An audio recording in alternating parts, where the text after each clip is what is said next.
이 바이킹들 이제 뭐가 됐죠? 노르만 전사가 됐는데요. 이들이 가장 중요하게 생각했던 근거지는 깡이라는 곳입니다. 이 깡이라는 곳이 이들의 가장 활동 무대가 되고요. 여기에는 이제 엄청난 바이킹들이 노르만 전사가 됐고, 이들이 자신들이 가지고 있었던 온갖 기술을 이용해서 새로운 건축물들을 짓게 됩니다. 그 과정에서 걸출한 영웅을 한번 만나게 되는데요. 그 영웅이 바로 누구냐면 윌리엄 더 컨쿼러라고 얘기를 합니다. 일반적으로 윌리엄이라는 이름에 뭐가 붙는 거예요? 정복자. 그래서 뭐 정복왕 윌리엄이라고 하는데요. 이게 아까 말씀드렸지만 롤로의 손자의 손자의 손자 정도 되지만 그쯤 와서 노르만디 공작 윌리엄은 어마어마한 일을 하게 되는데요.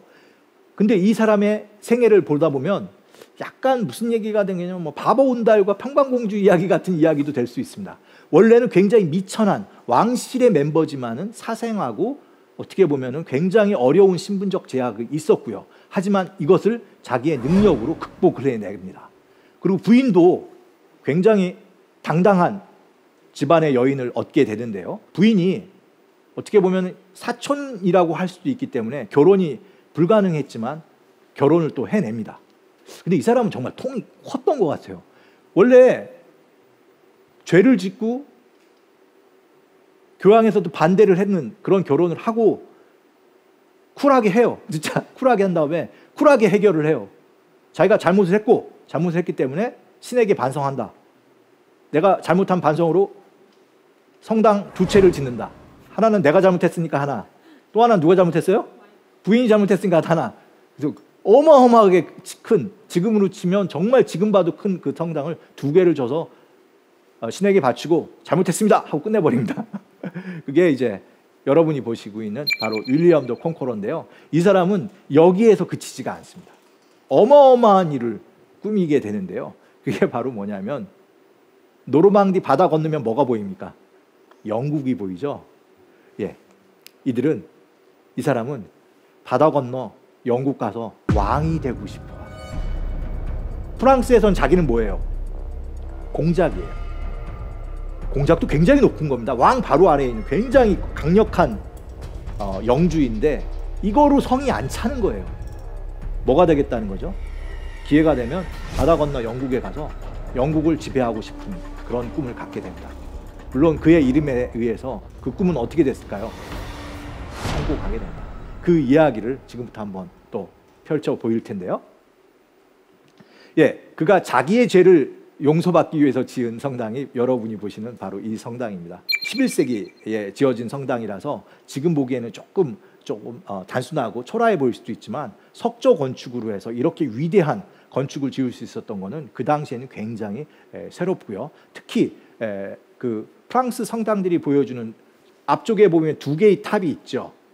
이 두 개의 탑을 먼저 시험한 사람도 바로 이 윌리엄 더 컨쿼러의 아베이 데 오무라고 해서 남성을 위한, 남자를 위한 성당이지만 결국 그 남자는 자기를 얘기하겠죠. 이 성당이 바로 그 성당입니다. 한번 보시면 옛날에는 나무로 이렇게 성당을 짓던 사람이 뭘로 짓기 시작하는 거예요? 돌로 거대한 성전을 지을 수도 있는 그런 능력으로 바뀌게 되는데요. 이게 바로 바이킹이 노르만이 되면서 건축에서도 그만한 야심을 보여주게 됩니다. 성당 내부도 놀랍습니다.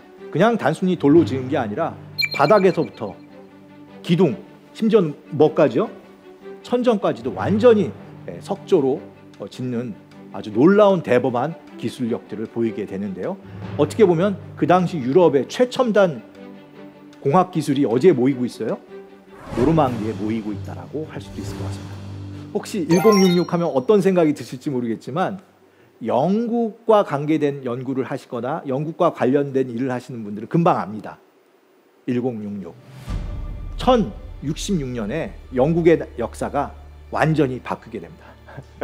바로 이 해에 아까 얘기했던 그 윌리엄 공작께서 어떻게 한 거예요? 영국을 쳐들어가게 돼서 영국의 역사를 바뀌게 하는 그 해가 바로 1066년입니다. 예, 굉장히 그 당시 역사가 복잡하게 흐르고 있었어요. 영국을 누가 지배하고 있었냐면 해롤드 백작이라는 사람이 그 에드워드 참외왕이라는 사람이 죽자 자식이 없이 죽었자 이제 그 사람이 왕의 지위를 계승하는데요. 어떻게 보면은 어떻게 보면 영국의 왕위가 모호하게 되자 이 틈을 비집고 누가 들어간 거예요? 윌리엄 더 컨커러, 정복왕 윌리엄이 나도 영국의 왕이 되겠다라고 해서 일종의 전쟁의 명분을 얻고 쳐들어가게 되죠. 심지어는 이 전쟁에 이 윌리엄과 해롤드 백작의 전쟁에 앞서서 바이킹 쪽에서도 넘어오게 됩니다. 스웨덴 쪽에서도 영국 왕이 없어진 줄 알고 쳐들어오고요. 사실은 해롤드 백작은 바이킹족들도 무찌르고 결국 힘겹게 무찌르고 또 누구도 무찔러야 되는 거예요. 윌리엄하고도 싸워야 되는데 바이킹은 무찔렀지만 이 백작은 누구는 못 이겼어요.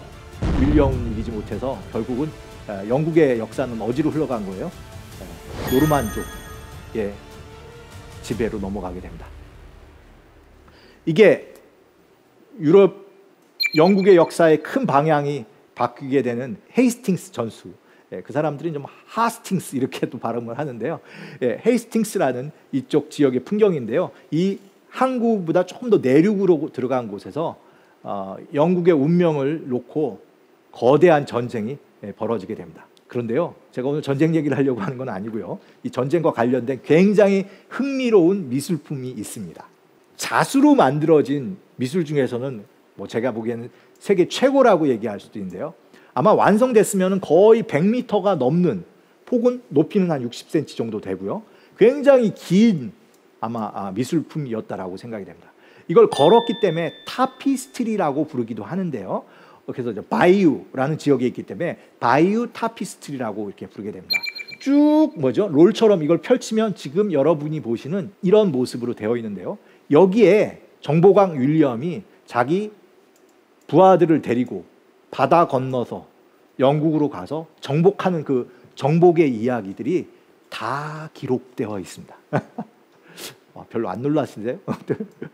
저거를 아마 전쟁 후에 많은 기술자들을 이용해서 한 땀 한 땀 다 기록으로 남겼다라고 볼 수 있습니다.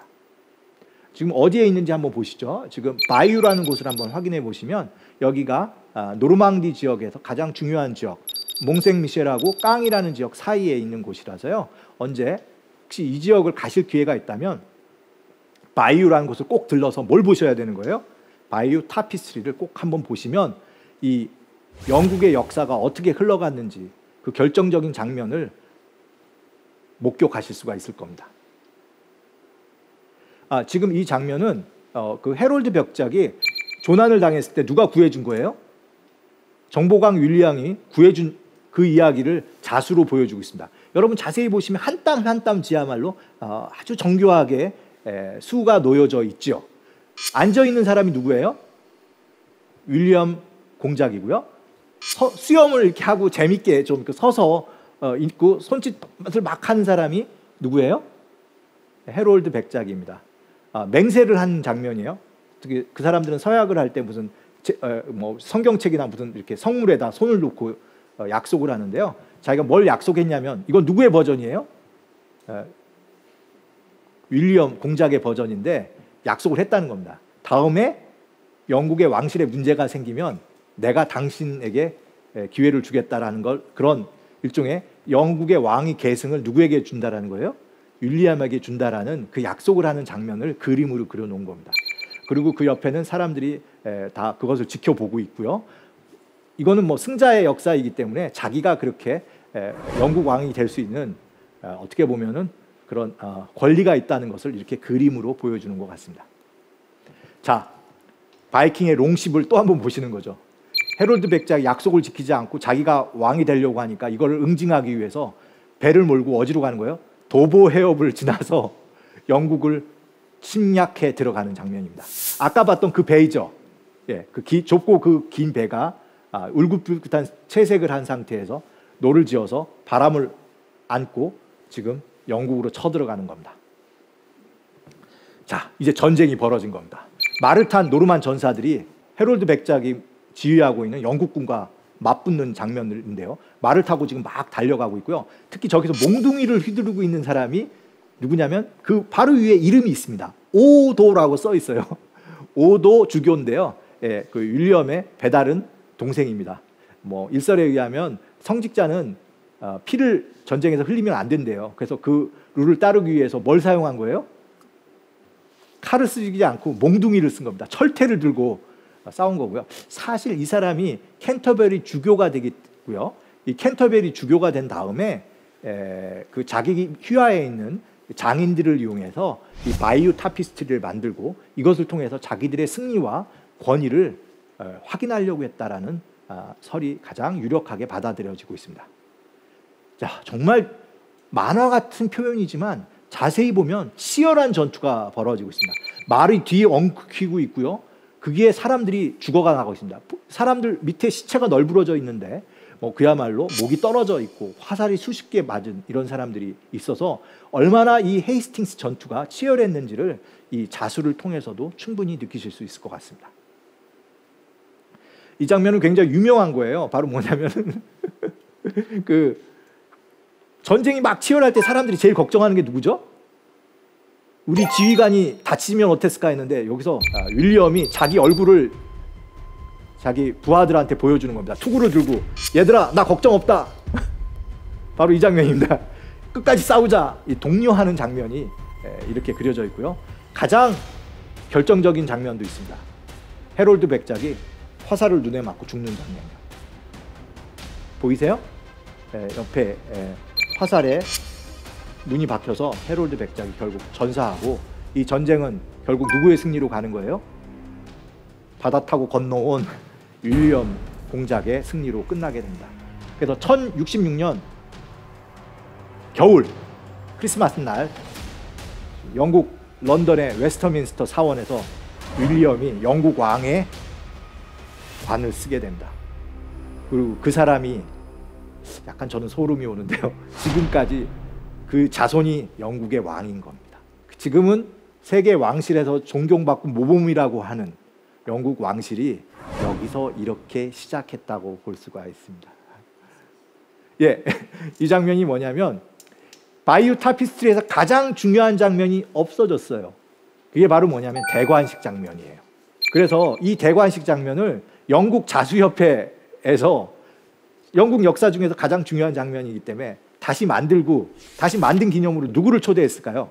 찰스 왕세자를 초대해서 한번 보여준 겁니다. 이런 거죠. 그러니까 뭐 할아버지가 아마 이렇게 대관식을 했을 거예요. 한번 보세요. 이렇게 만든 겁니다. 지금 그래서 윌리엄이 왕관을 쓰고 하는 이 장면을 지금 추정해서 다시 만든 것, 그것을 우리가 좀 본 것이죠.